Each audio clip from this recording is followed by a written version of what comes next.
स्वामी जी, अब बात हाइपरटेंशन की कर लेते हैं। पहाड़ों पर बर्फबारी और साउथ इंडिया में बारिश से उत्तरी भारत में भी मौसम विज्ञानी कड़ाके की ठंड की अनुमान लगा रहे हैं और सर्दी में भी फिजिकल एक्टिविटी कम होने से बीपी की दिक्कत काफी ज्यादा हो जाती है।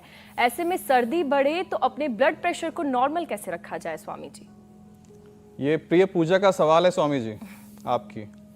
तो ब्लड प्रेशर को नॉर्मल करने के लिए तो ब्लड प्रेशर को नॉर्मल करने के लिए एक तो और बीपी को भी नॉर्मल करने के लिए 2 अभ्यास तो ये बताए मैंने।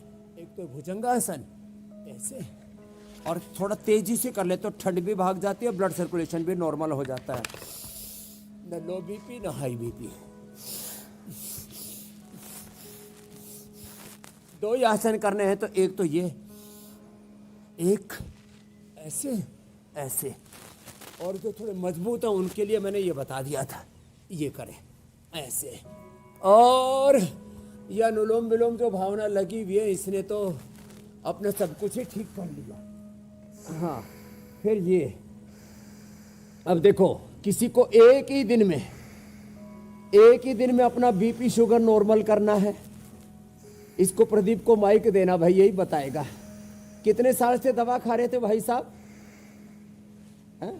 माइक दे दो, थोड़ा स्पीकर भी खोल दो भाई। हाँ, मैं 4 साल से दवाई खा रहा था। 4 साल से दवाई खा रहे थे, और अब क्या हाल है? अब बीपी 80 से भी नीचे आ गया है, थोड़ा 75 के आसपास। और ऊपर वाला 100, ऊपर वाला कभी 120 130 के आसपास ही रहता है। 120 130, और नीचे वाला 80 से भी नीचे वाला तो 80 को मतलब रुक गया। और शुगर की क्या हाल है? शुगर का 91 फास्टिंग है, पहले मेरा 6.4। और एलोपैथी की दवाइयों का क्या हाल है? एलोपैथी तो बंद हो गई सर। अब एलोपैथी की दवाई अब बंद। और एक स्ट्रोक की थी, वो कुछ लेते थे हमें रोजावेल रात के लिए। हाँ, वो भी बंद कर। वो एक्चुअली मेरा हाथ लटक गया था इस प्रकार। अब क्या हाल है? आप हाथ घुमा के दिखाओ। ये लो, अब हाथ भी घूम रहा है। अब ये आने से डर रहा था, इसके लोगों ने डरा दिया। 10,000 लोगों का इसका ग्रुप भी है। सब बोल रहे थे तू जा कह रहा है। इसको वैसे तो बताया नहीं, इसने चुपचाप ऐसे चोरी छिपे आया। यहाँ करके इसने देखा नहीं तो सब कुछ ठीक हो रहा है यहाँ तो। अब सबको पता लग जाएगा जी मैं यहाँ पर हूँ। चलो बैठो भाई साहब। कि भाई ये तो जिसको हम कहते थे ना वहां मत जाना है, तो जिससे डरते हम डरा करे थे वही डर सामने आ गया। अरे तो काशी के में रुका पड़ गया, यो कौन सवा में आ गया। एक हमारे भजन गाया करते थे गुरुकुल में कि भाई ये हुआ क्या रे। चलो बैठो साहब। तो जिनको भी बीपी है, मरकटासन और ये पवन मुक्तासन आराम से कर लें, प्राणायाम कर लें।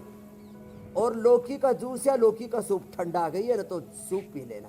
और मुक्तावटी ले लेना, 2-2 गोली। किसी को तो हम शुरू में 4-4 गोली भी देते हैं, जिनको बहुत ही अनियंत्रित रहता है। और थोड़े दिनों में बीपी से भी मुक्त और मुक्तावटी से भी मुक्त, कोई एलोपैथिक से भी मुक्त, आयुर्वेद की दवाओं से भी मुक्त, और जीवन मुक्त होकर के, रोगों से मुक्त होकर के, योग से युक्त होकर के जीते। बीपी ठीक, शुगर ठीक, थायराइड अस्थमा ठीक। ये क्या है रामा कृष्णा? ये योग से होता है मेरे भाई। तो पूजा जी, ज्योत्सना जी, अमित जी, हुसैन जी, ये है योग की महिमा। बिल्कुल। और आपकी प्रिय पूजा जी।